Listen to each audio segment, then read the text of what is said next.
we think is really a beautiful system for study spatiotemporal organization. This is just a cartoon depicting an embryo which develops as a syncytium. That means there is one large cell that becomes multinucleated. So at fertilization, you have a single nucleus. Then, of course, these nuclei divide, but then they have this really interesting problem of positioning themselves. So they first have to spread through a process that's driven by actomyosin, which drives them to essentially sort of fill the inside of the embryo. Then through a microtubule-dependent process, they will come to the cortex in what is called cortical migration. And then once they reach the surface, they keep dividing, undergoing this synchronous division until, and they always do 13 division. And then they undergo this maternal to zygotic transition that Nadine was talking about. And what we are mainly focused on is this first step of nuclear movements, as well as the waves that one sees on the cortex. It is a beautiful system to do imaging studies. So this is just an embryo where we're looking at the cortex with confocal microscopy, and this is tagged with GFP. In the beginning, you can really see the nuclei because they're deep inside, but you see all this movement, and I will tell you what we think they are for in a second, and then you'll see the nuclei come to the surface, and then you're undergoing this really beautiful organized mitosis that do in fact happen in this wave-like pattern that tend to start toward the pole and migrate toward the middle. So what we have discovered in trying to analyze this, and this is mainly published work, so I'll go through it very quickly and then move on to actually a different system, which will be the main thrust of my talk today, is that what we have discovered is that the way that these nuclei move to fill the embryo is through the integration of biochemical and mechanical signal that happens in the following way. So as the nuclei undergo mitotic exit, so as they're completing their mitotic separation, they trigger the activation of a mitotic phosphatase called PP1, and that activation is able to spread from the nuclei out for about 50 micron, and that's about the right distance you need to couple the nuclear dynamics to the cortical dynamics. As a consequence, therefore, the embryo assemble a contractile actomyosin structure at the cortex, and now this cortex, because it has myosin gradients that give gradient in tension, so there's more tension here than there is on the rest of the cortex. Essentially, this active gel is going to constrict. As it constricts, it's going to entrain the fluid, the cytosol, which is entrapped with the gel, and that fluid is just going to flow. But if you generate flows in this direction at the cortex, because the cytosol is essentially an incompressive viscous fluid, you will get flows in the opposite direction inside, and that's what drives the movement. As soon as the nuclei moved completely and they fill the embryo, now you still get this coupling between nuclei and myosin, but you don't get the gradients anymore, so there is no movement. So that's why we like to think of this as a self-organized process. And here is just an example of the sort of behavior you get if you do the kind of PIV that also Stefan showed to track cytoplasmic flow, and you overlay with the behavior of nuclei. You could see how these nuclei in interfaces are transported by these flows. So this is the way that we think the nuclei get positioned, but then once they come to the surface, they will undergo this division that happen in these wave-like patterns. And here I am replaying a movie similar to the one you've seen before, but just with a much higher time resolution, which lets you really see the mitotic wavefront. That hopefully you probably also appreciated that the waves are getting slower and slower as development progress, which is a feature that actually it was not trivial, and it's actually not expected mostly for trigger waves. And we in fact have discovered that these are not the type of trigger waves that have been suggested in other systems for mitotic waves, but the fly embryo is driven much, much more rapidly. And in fact, one deals with bistable system that have a strong time-dependent components. One gets sweep waves, which are not characterized by traveling wavefront of biochemical activity, but rather by this gradient that sweep up. And I don't have time to go through the detail, but this is all described in a paper that we published a couple of years ago. The reason why I want to move on is that as we were doing all this work in flies, we've got really, really interested on the possibility of seeing if this concept will be important beyond the fly embryo. The fly embryo, it's a beautiful system for quantitative study, but from a biological perspective, one might argue is a specialized system, is one large cell, which is multinucleated, is also trying to develop very, very quickly.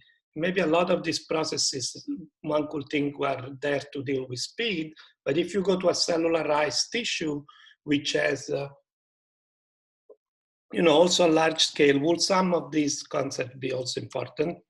And this is the work of a fantastic postdoc, Alessandro De Simone, that he took on this idea and looking if there is waves. And what he discovered is that there is signaling waves in regeneration, which is what I will want to talk about today, mainly. So the tissue that we will focus on, we decided to focus on, are zebrafish scales.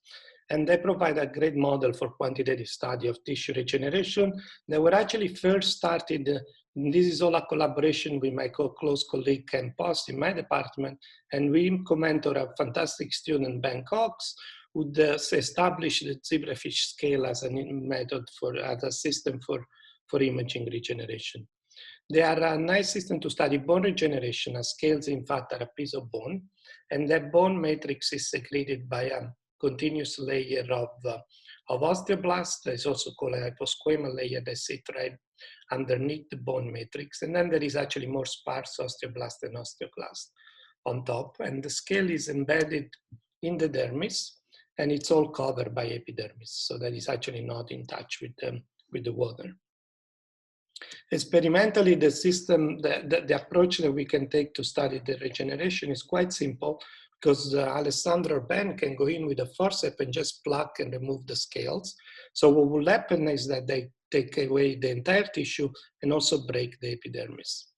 In the first day or so, what happens is that the epidermis will reseal, undergo a sort of wound healing response, and then through a source of cells that we don't perfectly understand yet, but there is most likely some transdifferentiation from mesenchyme or some dermal cells sitting here, they make a first pool of osteoblast.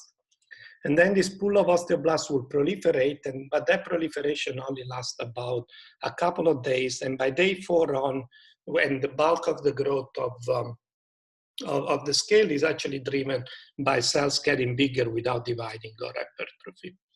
This is what the process looks like. What you're looking at now is a piece of the trunk of the fish, and scales are being light up fluorescently because we engineered a transgenic line in which the oesterics promoter, which is an osteoblast-specific promoter, drive a GFP so that you can actually see the scales. And this is done under a stereo microscope, so you can look at a lot of scale at the same time. So Alessandro removed a bunch of scales, and then you can film them come back once a day. And you can see that after several days, the fish has regained all these scales. So again, from a point of view of what are the cellular processes that drive these, there is an early phase of differentiation during which a pool of osteoblast is made de novo, and then these osteoblasts proliferate. But then the bulk of this 10 days regenerative period, it's driven by hypertrophy, by which I mean cells getting bigger without neither dividing. In this case, they're also not replicating their DNA. So they're really just diploid cells getting bigger. This is to give you a sense or an appreciation of how significant this hypertrophy is. And this is just by taking a snapshot of a little area in the scale from the 4-day post-plucking all the way to the 19 days where the process is completed. And this is a continuous monolayer, and here you're seeing the nuclei, and you can really see how the spacing between the nuclei is getting bigger and bigger, which means these cells are just growing larger. So, but we wanted to understand how this process was controlled in space and time. And for that, we needed some handle on what might be the biochemical pathway that might control hypertrophy. And we had reason to believe that growth factor might be involved. And not surprising, as it is one of the major pathway which has been implicated in regeneration in zebrafish, FGF signaling is important. Already many people have talked about FGF signaling here, but this is just an experiment showing the rate of growth of a scale in a control versus the rate of growth of a regenerating scale in after this scale has been treated with an inhibitor for FGF receptor, and one can see that this inhibition is able to stop growth. So to gain some insights on how the dynamics of FGF signaling could be controlled, we decide to look at the downstream effector ERK and use actually a similar biosensor that I think Sylvia also talked about. And this is one of these engineered biosensors made by Sergei Rego. And the idea is quite simple, is that one has a docking site for the kinase of interest, and then one engineers NLS, NES sites that appropriately, when they are phosphorylated, will favor nuclear export over nuclear import. And what one ends up is that if one image, around in a cell, one image the localization of the sensor, when ERK activity is very low, a lot of this protein is in the nuclei, and here you can see the bright nuclei. But then as the activity goes up, this distinction between nuclei and cytoplasm become harder to tell, and eventually, as the activity is really, really high, you see nuclear ghosts as there is very little protein left in the nuclei. So by just monitoring the localization of this sensor, we can get a proxy for the activity of ERK.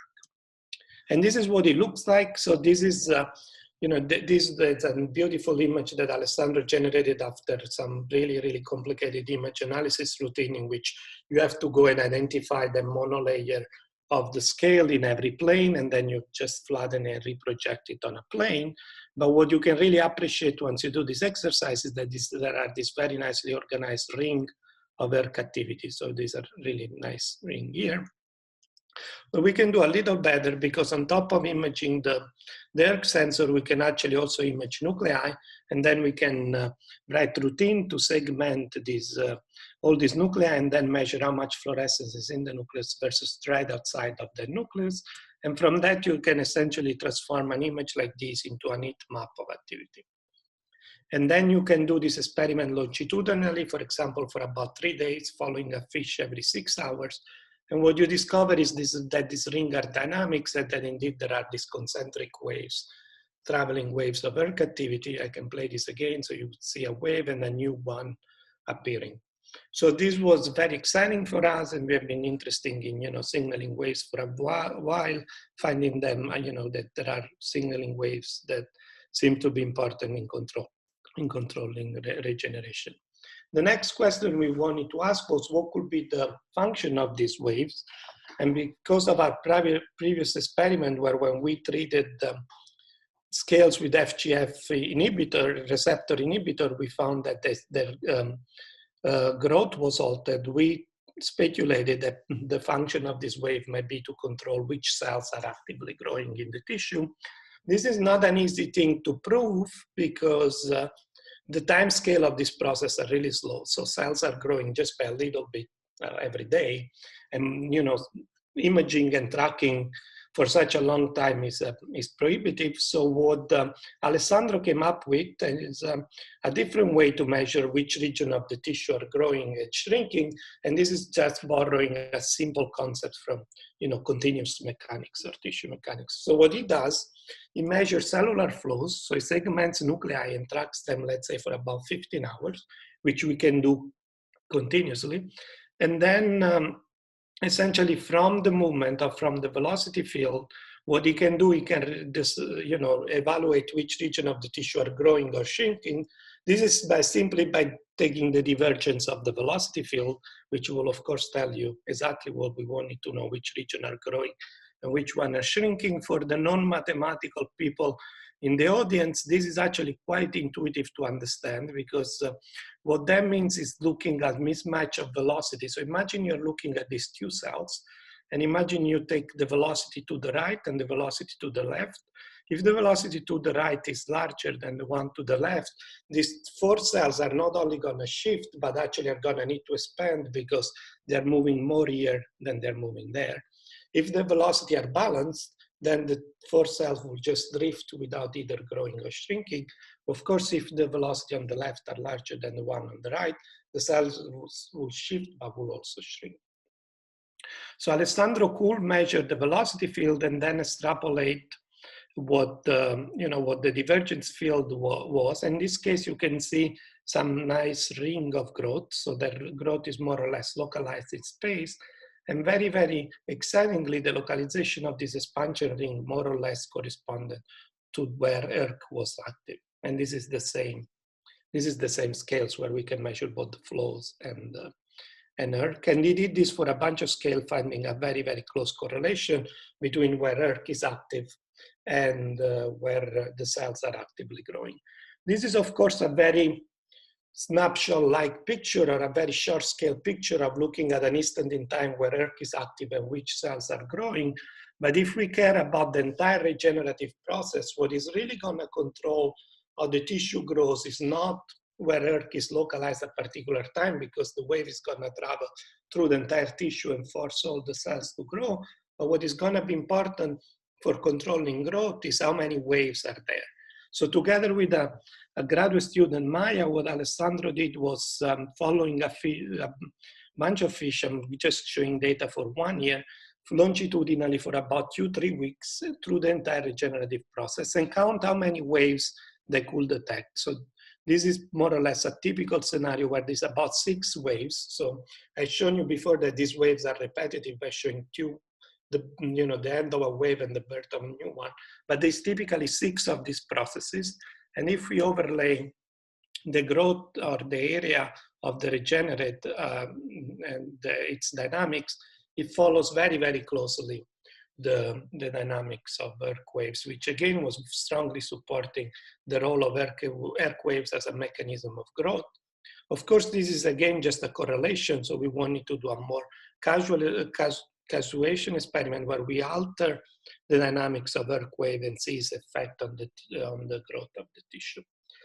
This was done by Alessandro, realizing that if we treat its scales, even just for a few hours with the same FGFR inhibitor, what happens is that ERK activity will immediately disappear. But what was more exciting was that it took about 4 days until a new wave would come back on. So it could essentially turn ERK activity off, and for 4 days, the scale will just sit there without any ERK activity. And very, very nicely, which is shown here in black, what we found is that the tissue did not grow at all. So essentially, as you block ERK activity for 3-4 days, the tissue just sit there without growing or shrinking or doing much. And then after about 4 days, new ERK wave appear. And as soon as the new ERK waves appear, the tissue start growing again. And even more importantly, the rate at which the tissue is growing here for each wave that is coming is about the same that we observed in the perturbed case. So we take all these, and we have also some more evidence from tracking individual cells that really ERK is what is driving the growth of this tissue. So the next question that we became interested in is, how do the waves propagate? So what is the mechanism that can generate these waves? So of course, a simple idea, given that these waves travel, right, and what you see, you get an activation of ERK and then a turn off. This very much resemble what one gets in excitable model, which means a peak, a traveling pulse or a traveling peak. What you need for generating an excitable model, you need some positive feedback. But in this case, because this is all intracellular, what you also need is a mechanism that this positive feedback involves a mechanism of communication from one cell to the next. So we put this positive feedback in assuming that what ERK is doing is stimulating FGF signaling, and that stimulation is able to signal to the nearby cells. There must be a delayed inhibitor that brings activity down, because once ERK turns on, then eventually turns off. Actually, we do have some information here. It's well known that ERK transcriptionally can turn on some of its inhibitor, in particular DASP and sprouty molecules. And Alessandro's developed a very, very clever sequencing strategy in which he can find some of those DASP and sprouty which are activated in response to ERK activity. But I won't have time to talk about that. But if we take just this simple ingredient and we put them in a model, and this is the work that Alessandro did together with a graduate student, Luke, and then we break a bit the symmetry in this tissue by assuming that there is a source region, as we observe experimentally, where ligand is constantly being produced, what will happen is actually this region will be in an oscillatory regime while the rest of the scale is in, or the rest of the tissue is in an excitable regime. And simply by simulating these dynamics, one can get this repeated concentric wave propagate through the tissue. So this might not be surprising, but at least this model, an excitable model, can probably explain the waves. So we wanted to do some test of this idea. And one of the well-known features of excitable waves is that they can deform around breaks in the tissues. So if you imagine you put a break in the scale, what will happen is that as the wavefront travels, it has to bend and go around it because this area cannot signal to that area. And so in order to get some activity here, it will have to go around. So Alessandro developed an experimental way to actually go in with a laser and cut a piece of tissue and watch how a wavefront arrive at this cut, how it interacts with the cut. And what you'll see is that as it start getting there, it start bending, and then there is some more bending, and then eventually the tissue completely turns around.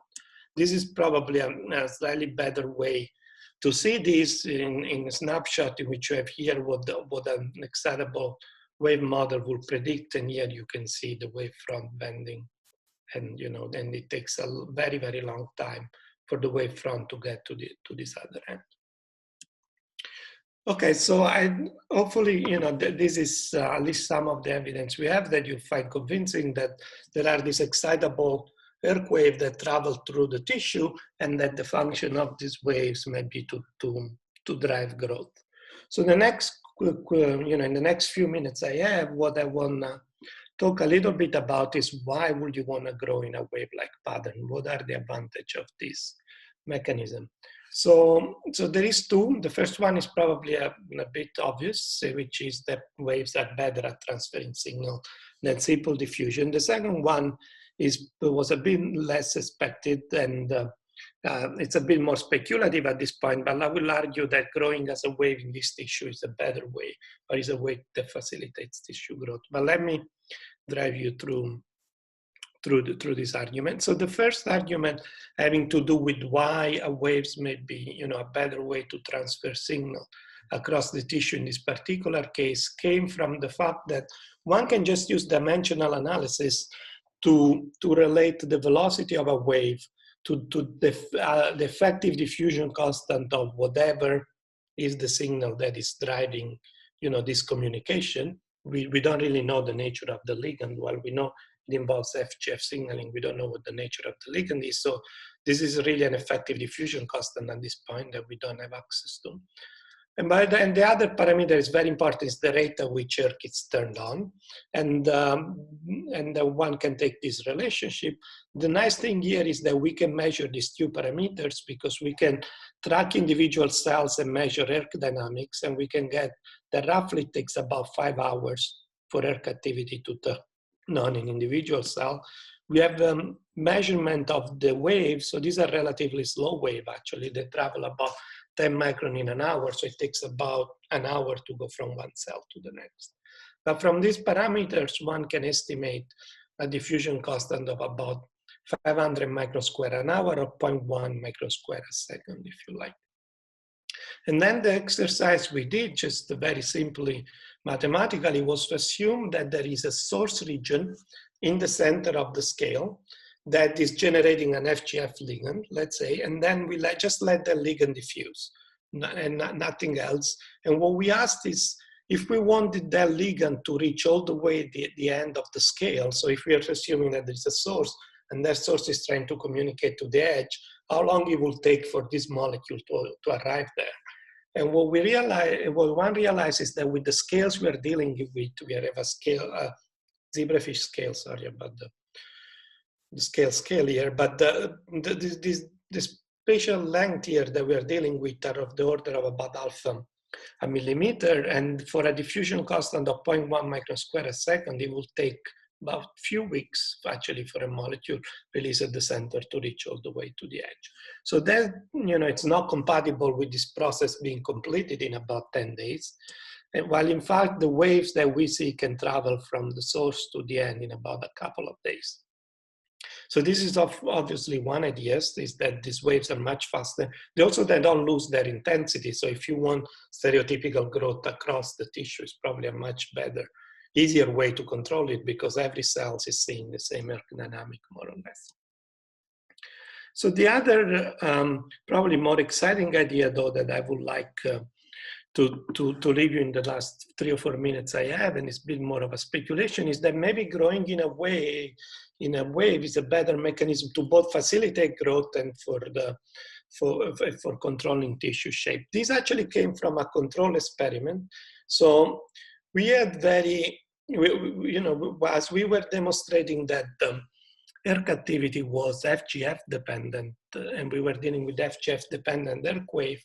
All of that was at the beginning done by inhibiting FGF activity and seeing that ERK signal went away. Of course, you also like to do a sufficiency experiment. If I make all the cells express an FGF ligand, will all the cells turn on? We could do that taking advantage of a transgenic line that was available in the field, in which the FGF20A ligand was cloned under the control of an heat shock inducible promoter. So what we can do is heat shock the fish, and we image them 6 hours after induction, and now you see that ERK is active everywhere. But what is interesting is if you keep following this fish longitudinally, and you ask yourself what happens 12 hours later, now you see that ERK activity is turned off. And we believe this is because every cell, as I was discussing before, has an autonomous mechanism of turning on an inhibitor, which will eventually turn off ERK. So what happens really then, what we realize is that when we did this experiment, what we have done, we have transformed a system that will transfer information as a wave into a system in which now all the cells in the tissue are oscillating at the same time. And more or less uniformly and synchronously are at best that we can make them. So the idea now is if instead of doing this experiment just once, we go and every day we pulsate. So we essentially transformed a system that transfer waves into a repeated set of oscillation. And what will happen to tissue growth? What happens when we monitor growth? And what we found is that actually forcing all the cells to grow at the same time rather than in a wave can hinder growth. And this is shown here where the blue and the yellow are control experiments, and the red and the purple are driving this uniform expression using 2 FGF ligands, so that, this gives us some hope that these experiments are actually not ligand specific, but will be true no matter how one activates ERK, and that was the reason to do it. But in both cases, although it's the FGF20A case is a bit more severe, but in both cases, uniform activation of ERK via FGF resulted in hinder growth. We do have a speculation that this could be mechanical, and some evidence of it that I won't have time to go through, which is all indirect. We haven't really measured mechanical properties, but one of the assumption, and we have a mathematical model that can reproduce this, and the assumption of our model is that a cell growth that can exert stress or a pressure buildup that can be a negative effect on the growth of nearby cells. Now, if this pressure buildup or stress is restrained to a small region in space, it's much easier for the cell around it to dissipate the stress and allow growth of the cells that are trying to grow. But if we force all the cells to try to grow at the same time, it's much, much more difficult for the tissue to dissipate that stress. And because stress has a negative feedback on growth, we believe, and that has been reported in many systems, effectively the tissue grows less. So this is to conclude, and so the message is, if you want, that there's a train of ERK wave that control the osteoblast regeneration in zebrafish scale. This is a sort of a cartoon we made of, this concentric repeated wave that travel through the tissue and drive growth. And before concluding, let me just give you the two take-home messages that signaling waves are a better mechanism for coordinating growth across large spatial scales, and that probably they provide a previously unappreciated role in facilitating growth and also controlling tissue geometry, which I haven't had time to show. And so this is a bit of an outdated picture of the lab, but really I think I've acknowledged all the people that did the work, and really the true hero of this is Alessandro, who is here. We received funding from various sources, mainly NIH and a private foundation. All our zebrafish work has really been a very, very close collaboration with my great friend and colleagues, Ken Poss, and actually the people who are involved in the fly work are also my long-term collaborator and great friend Massimo, who is now at Col Normal, has moved, and Alberto and Stefano. And Stefano in particular provide optogenetics tools that I haven't had time to show you about, and Alberto was responsible for characterizing the flow with PAP analysis. With this, I'm happy to stop and take any questions. Thank you, Stefano, for this nice presentation with both many data and very interesting speculations, I find. So for questions, so we will start with Alexandra. Hi, Stefano, that's really cool. Okay. I have a question. So for the last part about controlling tissue shape and growth, so could you actually control it, meaning force the tissue to grow in a certain direction or at a certain rate? Right, in a certain direction. We cannot at this time, and with the techniques we have, we are trying to develop or adapt optogenetic methods to try to control and force circuitivity in certain region of space. That could give you that sort of control. And the other thing that I need to clarify here is all these experiments are done in vivo, right? So this is not, we don't take scales from the fish and culture them. These are, looking at the live fish that we anesthetize and take image. So forcing them to, swim around with something that could strain mechanically the growth, it's going to be difficult. We haven't tried, but I would think that, it would just fall off or destroy the scales. So, and because as they are regenerating, they are a little fragile. But so, and so do you know what controls the scale of the? Well, I guess you do that with the first part of the velocity. That also, I guess, controls the scale of the oscillation in the tissue. Right. So what controls the oscillations? Well, in terms of at the level of a single cell, we believe that there is that there is a positive feedback which likely involves ERK turning on FGFs, and that's responsible for some time scale of turning it on. And then there is this cell autonomous delayed inhibitor which involves phosphatases that counteract ERK. And all these feedback are transcriptional and we have some evidence of that. So that's why you end up with time scale of order of several hours. On top of that, you have this source, which every day or so, and then gradually slows down, initiates a wave. And that source has its own dynamics. And we know very little about the source. So we don't know if there is specialized cells and what is signaling there. It seems that the position is very much dependent on where the scales touch the nearby tissue. So they may be established by some tissue-tissue interaction, but there's a lot of work to do there to find out what the source is and what control is dynamics.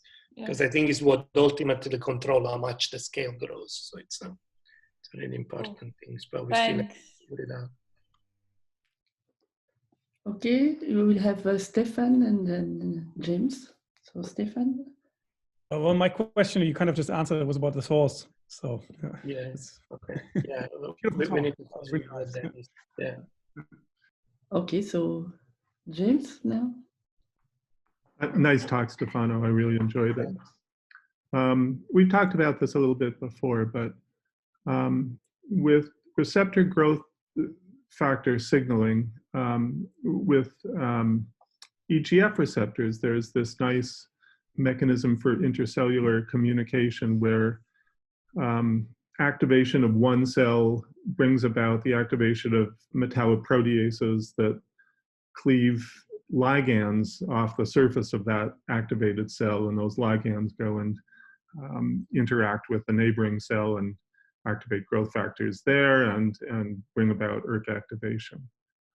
With FGF signaling, I'm not sure that there's an obvious mechanism for how an activated cell can get FGF activation on the neighboring cell, because FGF ends up binding so tightly to the matrix, and FGF, as far as I know, isn't secreted, or it doesn't sit in a membrane tethered form. So do you have an idea of the mechanism through which one cell with its activated ERK can bring about FGF receptor signaling on the neighboring cell?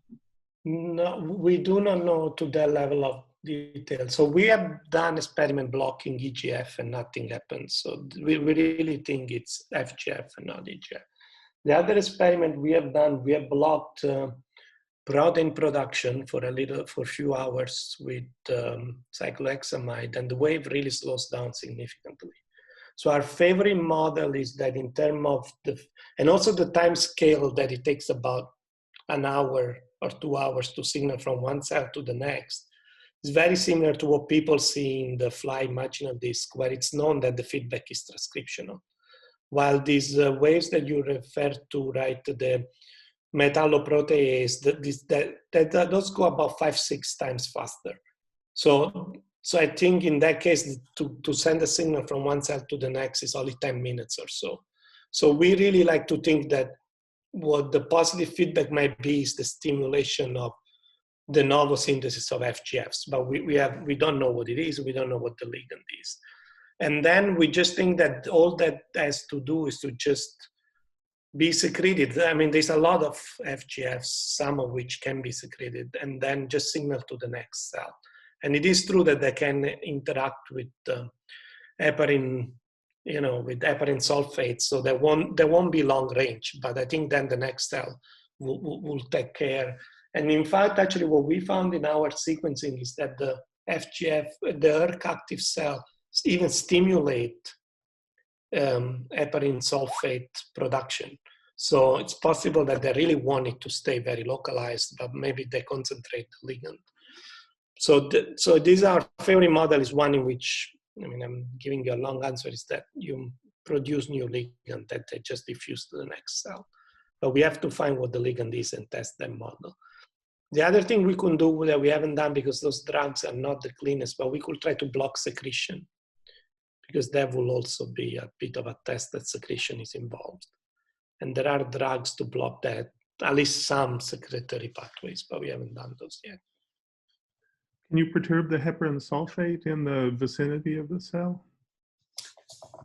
You can do them, but as you might, there are experiments with what is called sodium chlorate that I've tried to push Alessandro to do for a while. Hopefully we'll do them soon, which destroys the matrix. It's a bit like going with a hammer, right? Because they're not clean experiments, but we could at least do those. And the idea, our prediction would be that, yeah, you will lose the waves, because the idea is that they help concentrate and help the binding to the receptor, but we will need to test that. It's doable though, because you just have to add the salt to the water, so it's relatively easy to do.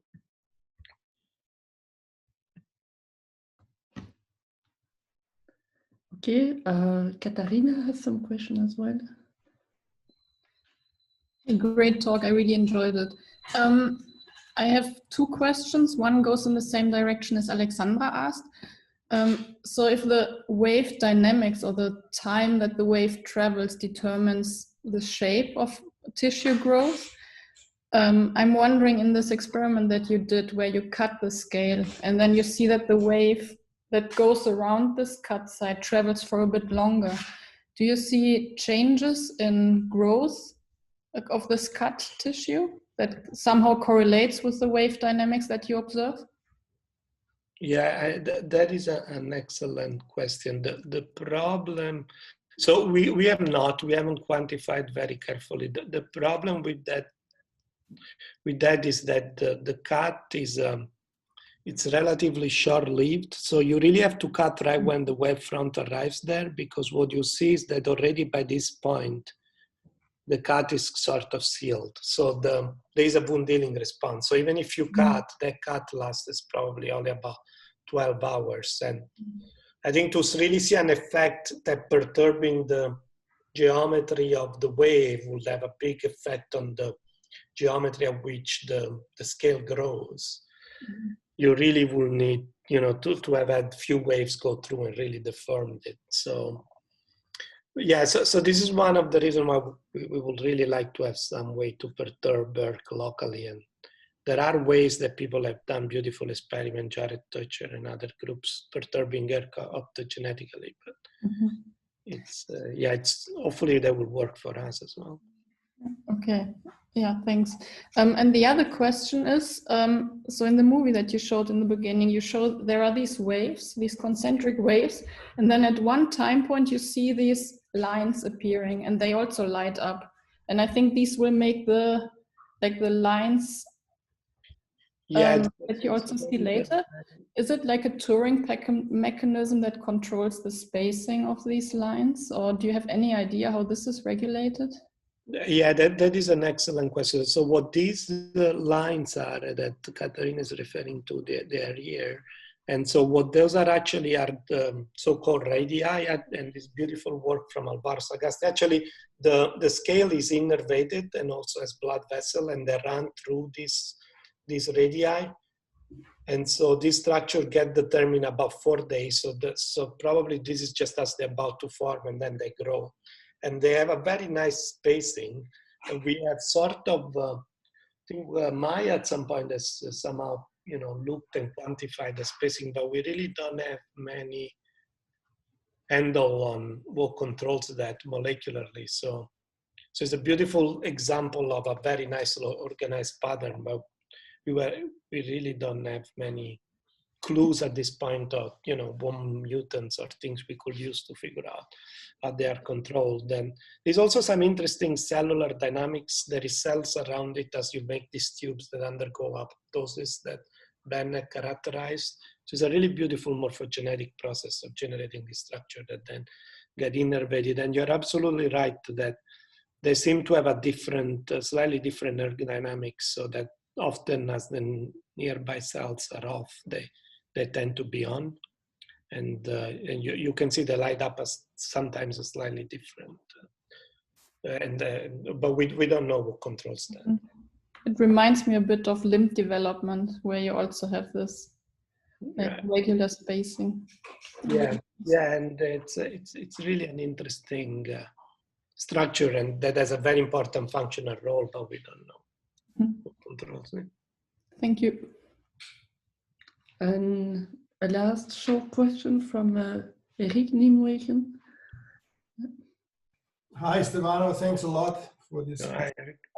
I have a question about what eventually stops the waves with the source running out of steam. Do you know whether you have any indication whether there is maybe something that is running out, or is it that there's maybe feedback coming from the waves back onto the source that eventually make it stop? No, as I was saying before, we know very little about the source. I think Alessandro did a really cool old school experiment, which was he took a scale out, he turned it around and reinserted the other way, because the idea was, is this source region, if you want, a self-organized or self-specified, all these osteoblasts are somehow interacting and that defines a source region. Or the other thing is that the symmetry is not, the scale is not really symmetric because it's in touch with the fish, right? With the scale dermal pocket. So if he does that experiment of removing a scale and turning it, you get that the new wave starts where it's touching the dermal pocket. So it does really, we really like to think that the source is being specified by some signal that is coming from another tissue. It's also a region where blood vessels sometimes are seen around it. So it's probably something, my favorite hypothesis would be that as you start a regenerative process, you get some systemic response in the animal. And that response somehow has been tuned to last for the right amount of time. But understanding how that is controlled and what the source is, and if they're releasing ligand there, really need to identify what the source is and what, what kind of signal is receiving. So there is a lot of work to do, because ultimately that's what controls the dynamics and how much the tissue grows. So Right. I think that's a crucial question and one we have to work on. Okay, thanks.